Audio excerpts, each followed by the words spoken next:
Sir हमारा topic smart work से related है।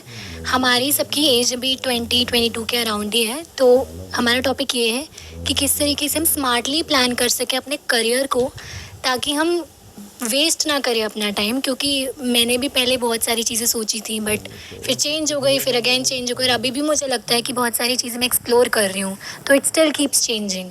तो I want to know it from you better, and we all want to कि हम स्मार्टली किस तरीके से प्लान कर सकें एंड एक्सपेक्टेशंस उस हिसाब से रियलिस्टिक रख सकें। बहुत ज़्यादा एकदम से फ्यूचर में भी ना सोचे, क्योंकि मैं करती हूँ ऐसा, इसीलिए that is a topic smart work in regard with career. Got it. Sir, I think we should learn from people who are experienced. मतलब not only from their successes but also from their failures. But then the problem arises कि हम लोग how do we find the right kind of people to learn from? From my opinion से smart work और hard work दोनों ही important है अपने cases में, क्योंकि स्मार्ट वर्क मतलब अगर हम लोग हार्ड वर्क करेंगे सिर्फ और सिर्फ अगर उसको स्मार्टली कैलकुलेट नहीं करेंगे या उसकी प्रोबेबिलिटी और ये सब चीज़ें नहीं चेक करेंगे तो इट्स ऑब्वियस कि वो चीज़ वर्क कर सकती है या नहीं कर सकती है। तो हमें स्मार्ट वर्क भी काउंट में लेना पड़ेगा as well as hard work. जो टॉपिक है that is smart work related to career. तो आपके हिसाब से करियर में स्मार्ट वर्क करने का मतलब क्या? सर स्मार्ट वर्क मतलब हम हर चीज़ को अकाउंट में लें होलिस्टिकली, सिर्फ एक चीज़ को एस्पेक्ट में ना रखें। जैसे अगर हम करियर के बारे में बात करें तो मोस्टली पेरेंट्स वगैरह भी क्या बोलते हैं कि उसी सेक्टर में जाओ जहाँ पर ज़्यादा पैसा है, which makes sense, it is not wrong. लेकिन अगर स्मार्टली देखा जाए तो मेरी नज़र में smart work in regarding to career is कि जहाँ पे I can explore my capability, क्योंकि मेरा नेचर ऐसा है कि I am more of a मतलब फ्री एक्सप्लोरिंग पर्सन।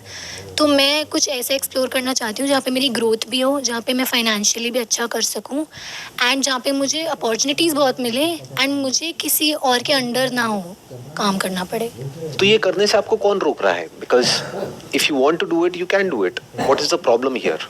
मतलब जैसे कि जिस भी फील्ड में हम जाना चाहते हैं वहाँ पर ऑलरेडी बहुत सारे एस्टैब्लिश्ड होते हैं ऑलरेडी लोग, तो एक वो ना फर्स्ट गेनर एडवांटेज हमेशा उनके पास ही रहता है।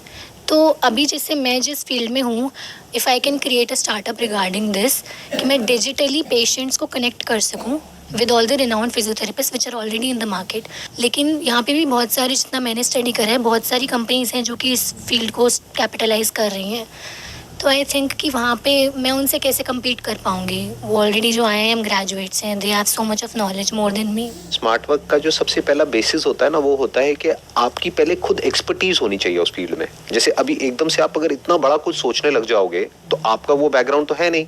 आप कह रहे हो कि मैं सारे फिजियोथेरेपिस्ट को कैसे आपस में कनेक्ट करूँ, और बहुत लोग ऑलरेडी कर ही रहे हैं। There are lot of online platforms जो यही काम कर रहे हैं और बहुत अच्छे से कर रहे हैं और बहुत सालों से कर रहे हैं, और उनकी टीम बहुत बड़ी है। मतलब हजारों लोगों की टीम है जो वहां पर काम कर रही है और उनको पता नहीं कितनी फंडिंग मिल चुकी है ऑलरेडी। तो जिसको आप परस्यू करने वाले हैं उसमें इतना ज्यादा कंपटीशन है, और अगर आप अपने रिसोर्सेज को देखेंगे तो आपके पास में इतने रिसोर्सेज नहीं है कि आप वहां पर कुछ कर सके। रिसोर्सेज में सिर्फ पैसा नहीं आया, आपकी नॉलेज भी आ गई, एक्सपर्टीज भी आ गई, स्किल भी आ गई, बहुत कुछ आ गया। अगर आप टेक बैकग्राउंड से होते तो मैं कहता हाँ ऐसा कुछ करो, बट योर बैकग्राउंड इज कि अभी आप फिजियोथेरेपी कर रहे हैं, राइट? अगर आप अपनी फिजियोथेरेपी कंप्लीट कर लेते हैं, फिर उसके बाद में एक्चुअल में जब काम करते हैं फील्ड में, तब आपको रियलाइज होगा कि एग्जैक्टली क्या क्या प्रॉब्लम्स हैं यहाँ पर जो लोग फेस कर रहे हैं। जैसे online is not a solution for everything. एक फिजिकल थेरेपी जब चाहिए तो कोई एक पर्सन होना चाहिए, ऑनलाइन से सब कुछ नहीं हो सकता ना। फॉर एग्जाम्पल, अगर आपके कहीं पे कोई पर्टिकुलर प्रॉब्लम है नेक में, बिकॉज यूर अ फिजियोथेरेपिस्ट, तो आप अच्छे से समझते हो कि कोई पर्टिकुलर प्रॉब्लम है जहां पर के उसको पहले डायग्नोज करना होगा, फिर उसके अकॉर्डिंग ट्रीटमेंट देना होगा, तो वो काम ऑनलाइन या फोन पे नहीं हो सकता है। ऐसा नहीं है कि क्योंकि सब ऑनलाइन कर रहे हैं स्टार्टअप वर्ल्ड में या सब उसी की बात कर रहे हैं तो हम भी उधर ही दिमाग लगाने लग जाए। That is first step of smart work. Smart work मतलब क्या? पहले आइडेंटिफाई करो कि आपकी खुद की स्ट्रेंथ क्या है, आपके अपने रिसोर्सेज क्या है, फिर उसके अकॉर्डिंग पूरी स्ट्रैटेजी बनाओ। थिंक अबाउट डूइंग समथिंग जहां पे पॉसिबिलिटीज अनलिमिटेड हो। सबसे पहले तो पहले ये समझ लो जो भी आप करने वाले हो, क्या वहां पे पॉसिबिलिटीज अनलिमिटेड है या नहीं है। आपने एक बात क्लियर कट बोल दी कि भाई मेरे को किसी के अंडर काम नहीं करना है, मतलब मेरे को जॉब नहीं करनी है, तो अपना कुछ करना है।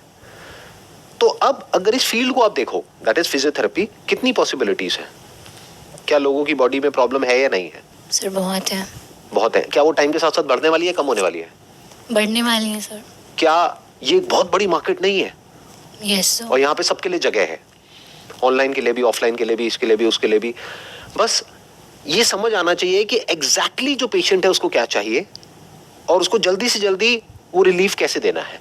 Right sir. अगर आप पेशेंट्स की साइकी को समझोगे तो आपको ये समझ आएगा कोई भी पेशेंट कुछ भी करना नहीं चाहता है। वो कहता है आप कर दो जो भी करना है, फटाफट से ठीक कर दो मुझे। तो आप अगर उनको बताओगे भी ना आपको ये करना है वो करना है अगले 1 हफ्ते तक, 10 दिन तक, कोई नहीं करता। 100 में से कोई एक आध होगा जो एक्चुअल में उन एक्सरसाइजेस को करेगा। जैसे ही उसका दर्द में थोड़ा रिलीफ आया, सब बंद। तो ये साइकी हो गई, they don't want to do anything. तो क्या कुछ ऐसा हो सकता है कि उससे रिलेटेड ही आप कुछ सोचो, उनकी साइकी को आप समझो, फिर जो आपकी नॉलेज है, आपकी डिग्री है, आपका एक्सपीरियंस है, उसको यूज करो एक स्टोरी क्रिएट करने में। Because branding is all about telling a story, creating a story, and the story has to be real. वो नकली नहीं होनी चाहिए, नहीं तो आप शुरू करने से पहले ही फेल हो जाओगे।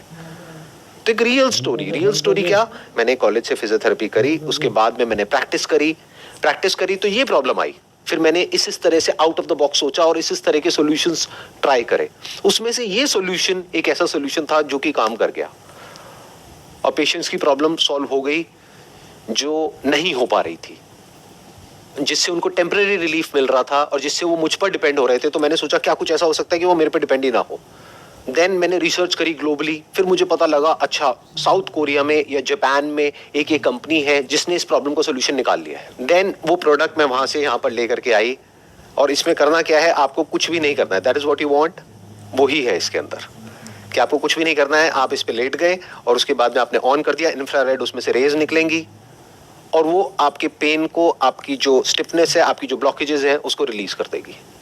सर ऐसी मशीन्स तो हैं जिसको आप मशीन कह रहे हैं, इस तरह के बेड्स होते हैं जो बेड के ऊपर ही रखे जा सकते हैं। मेरे पास भी है। आपके पास भी है, तो क्या यहाँ पर कोई बड़ी अपॉर्चुनिटी है या नहीं है?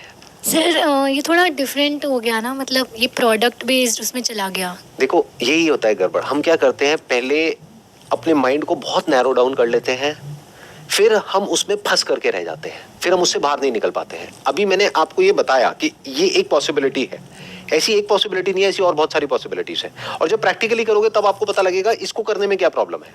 रोज एक नया चैलेंज आएगा, रोज एक नई प्रॉब्लम आएगी, आपको फटाफट से अपने आप को चेंज करना होगा, अपने आइडिया को चेंज करना होगा, हर चीज को चेंज करना होगा। बट एक ब्रॉडर विजन माइंड में होनी चाहिए कि अगर ये क्लिक कर गया, एक बार इस बिजनेस मॉडल को हमने क्रैक कर लिया तो यहां पर बहुत पैसा कमाया जा सकता है। मैं इसलिए आपको बता रहा हूं क्योंकि आइडिया खुद मेरे माइंड में आया था, बट मेरा भी इंटरेस्ट नहीं है पैसा ऐसा कमाने में, तो इसलिए मैंने इसको नहीं किया।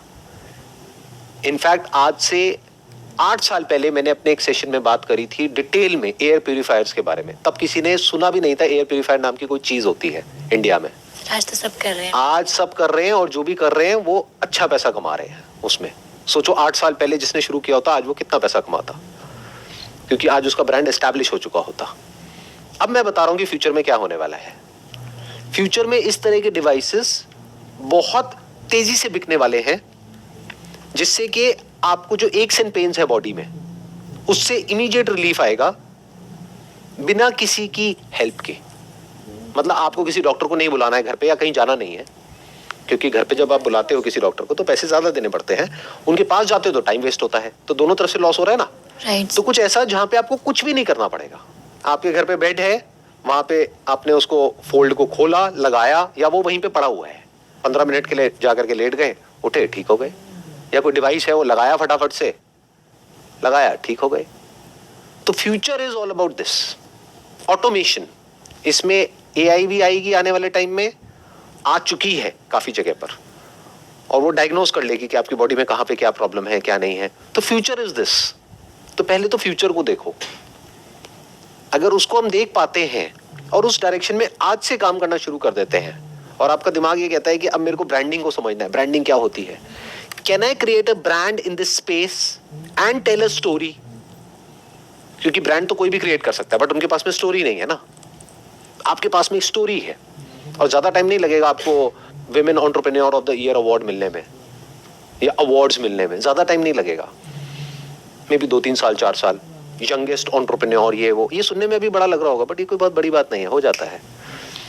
तो सिर्फ फिजियोथेरेपी सीखने से काम नहीं चलेगा, आपको ब्रांडिंग, मार्केटिंग, ये सब भी सीखनी होगी, और अपने दिमाग को खुला रखना होगा, क्योंकि अपॉर्चुनिटीज कहीं भी हो सकती है, कैसी भी हो सकती है, कितनी भी हो सकती है।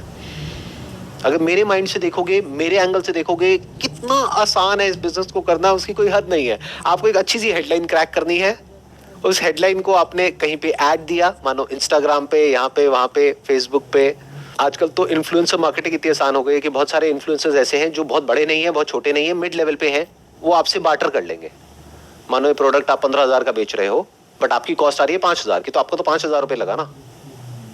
और उनकी मार्केटिंग के थ्रू अगर आपके 2 प्रोडक्ट भी बिक गए तो आपने तो कमा लिया 20,000 रुपये। तो प्रोडक्ट आपने उनको फ्री में दिया, उन्होंने उसके बारे में बोल दिया और आपका ब्रांड आगे बढ़ गया। तो there are lot of different ways of doing it.